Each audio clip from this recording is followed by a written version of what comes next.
What's up, guys? This is Zeffy here, and we're here to talk about the new age of trading cards. We're not talking about Magic the Gathering, we're not talking about Pokemon, but something really interesting. It's actually sports cards. Panini America is trying to implement a blockchain. Now we're here to discuss is is it even a game changer? Well, we are in a day of age wherein technology helps us to innovate and provide effortless answers to our problems. One of the most recent revolutions is what we call the blockchain. I'm pretty sure you have heard of it. We associate it with the most influential investment vehicle, which is Bitcoin, a digital currency which is actually limited and encrypted. There's so much more we can talk about it, but to make it short, it is an encrypted and limited currency that we can see inside a blockchain. Now, what's Panini America trying to get into? Why are they trying to get into this new digital trend? As far as we know, they want to make a platform which is the blockchain for their trading cards. A blockchain is basically a transparent ledger where everyone can see it in the system, which there is an assigned value to determine how many currency, or in this case, trading cards you have. So it's crazy. The idea is crazy. It's actually revolutionary. I have tried to contact multiple angel investors for this. I talked about blockchain and effects of trading cards with Brock Pierce, one of the most influential guys in the whole digital currency age. I have talked even with TRX, the guy named Happy from Game.com, to try to implement a blockchain for trading cards. Now, there has been no clear information out yet for us collectors out there from Panini America. They only have this crazy advertisement trying to hype up Apple type of launch. And however, this is what I know. This is the only way they can implement such. Well, they'll be generating encrypted values to assign it to each of the cards they are offering. Further, everyone who wants to participate will need a virtual wallet or portfolio, which will be our ledger in their blockchain. Basically, I don't know if they're going to provide an account. I don't know if they're going to provide us the wallet or they're going to make their own technology for it.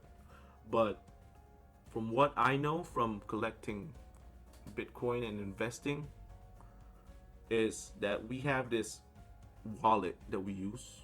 You can connect it to a USB and you can store those encrypted values to that wallet, and the blockchain will say it is a ledger, right? It will say that this encrypted value is not in anywhere but in the wallet only. Now,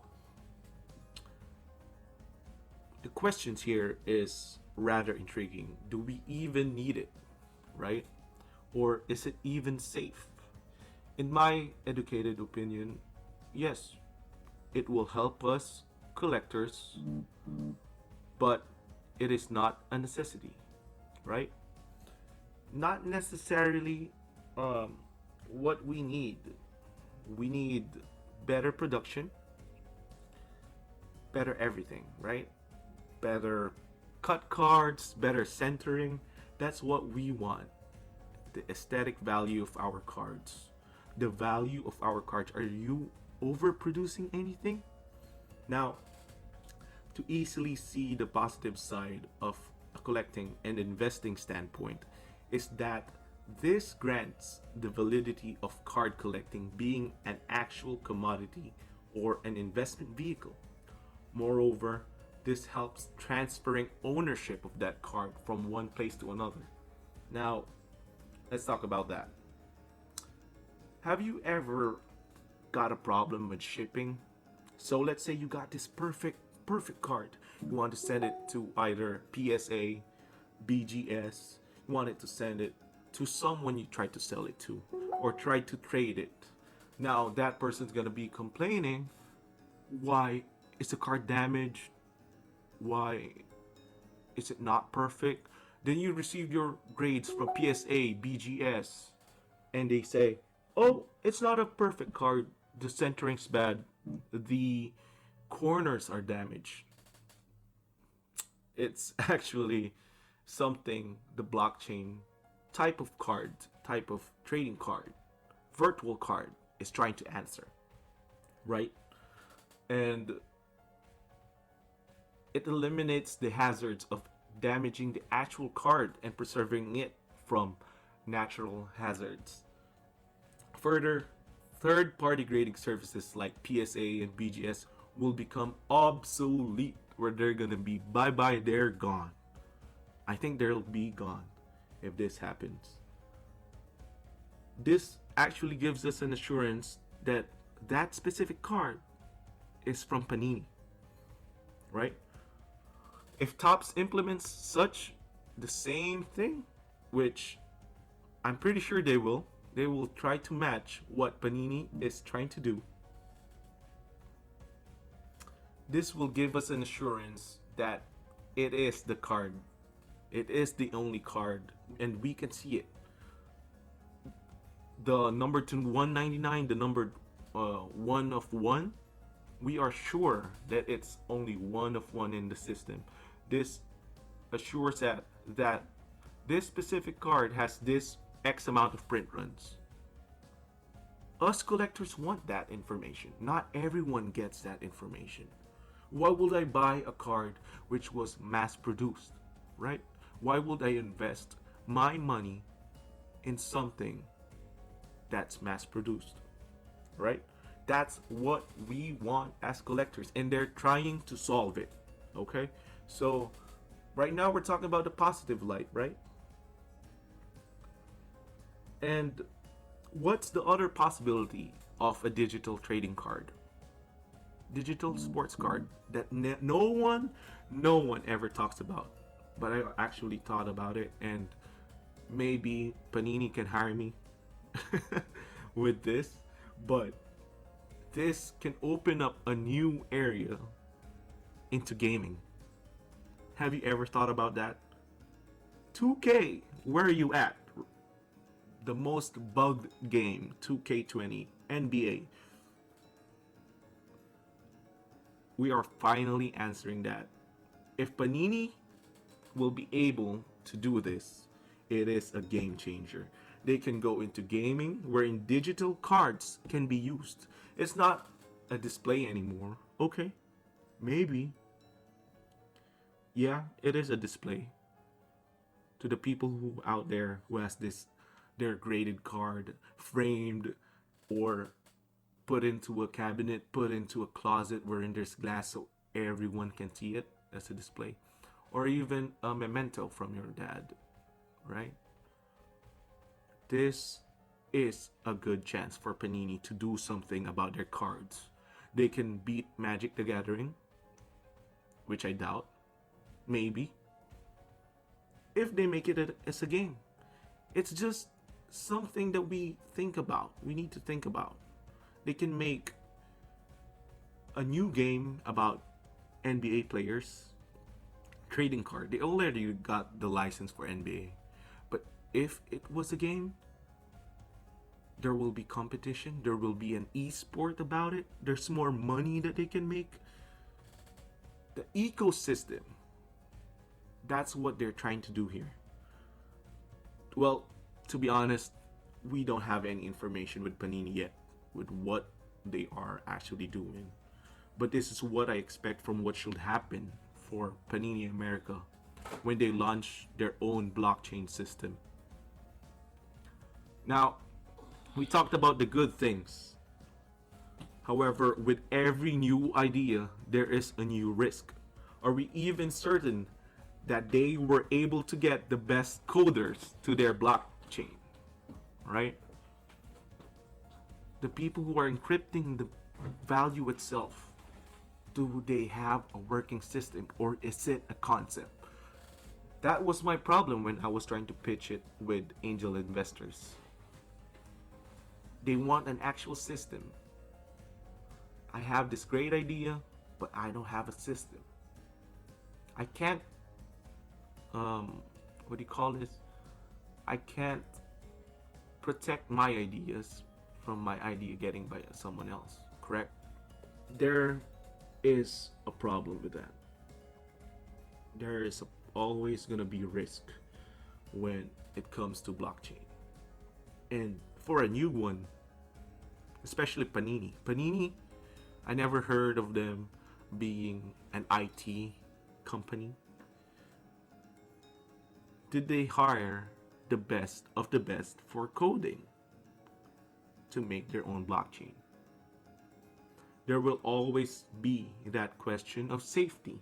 Time will only tell if Panini America actually got a foolproof coding for their blockchain system.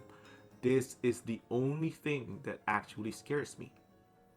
Also, if they are going to push through with this idea, is it considered legally as an investment?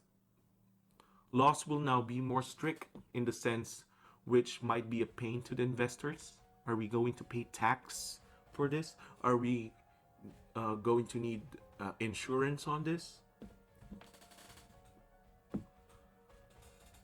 That's the proper question that we need to ask Panini. Those are the things that we need to ask Panini.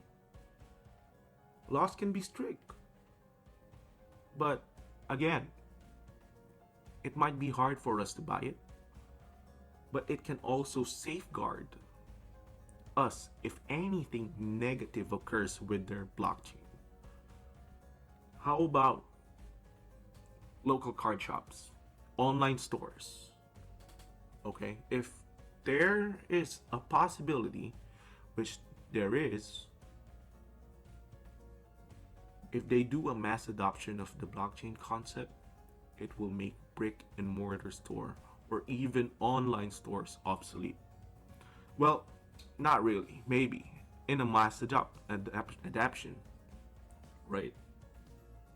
Right? Because, well, there will always be a market for physical cards, but the way they advertised it is we can recover and withdraw the cards using that code that they're going to use. That's the way I see it. Because it actually entails those specific cards, those entail a physical card. They are backed. Basically, this blockchain that they're going to use, it is backed by a card. Let's say I have a Giannis Antetokounmpo 1 of 1 in my virtual portfolio. If I request it to Panini, it will be a physical thing. So I'm telling you guys, this can be a huge possibility that it can be used by, any company. Panini, Tops. The blockchain idea is not a patented thing. Cards might become obsolete. So it's an interesting subject we need to, look into and talk about. No one has been talking about it. Everyone's thinking about Prism this, Prism choice. Everything's thinking about that. Zion, will Zion come back? But in a collecting standpoint, we gotta understand that the use of the technology is limitless, but the hazards and effects to our everyday livelihood, it is real. It is real, especially for those owners of card shops, breakers, and definitely, we need to actually know more about this before we try to invest on it. Coding is hard. Programming is hard. It is something that scares me that Panini, who I don't know, suddenly became a fintech company and is doing it. Well, more about me. I just want to talk about I am starting a group break, and it's called Ubermensch Breaks. I wanna do a soft opening by selling a case of Prism Choice. It's an Asia exclusive product, and we got 20 boxes of it, and we are located at USA, so we can able to ship it off to Americans and be able to sell it. Now I am also a veteran and I want to give back. I have noticed that sports card shops don't offer 10% discount on the products. I know because it's a volatile market, that's why. But I will try my best to, after the soft opening, after this 20 boxes, to give discounts if you are a military personnel or a veteran. And look into us in Facebook. I will drop a link description below about it. And if you want more types of podcast or content like this, wherein we talk about sports cards in general, not only for blockchain, but I am definitely focused about this because this has been on my head for a long time. I was trying to get someone to actually back me up on the digital side of it, the programming sense, because it is a different world. And if I have any other mistakes, please do tell me, and I am going to be enlightened and educate me. But from what I know and from what I have been dabbling for quite a few years, especially about blockchain, this is a good idea, but it is super hard to implement. And us adapting to it as a collector, it is hard. It is definitely hard. And again, this is Zeffy signing off, and hopefully you guys join our group. Hopefully you are able and we are able to satisfy your needs. Thank you so much. Have a good day. And I am signing off.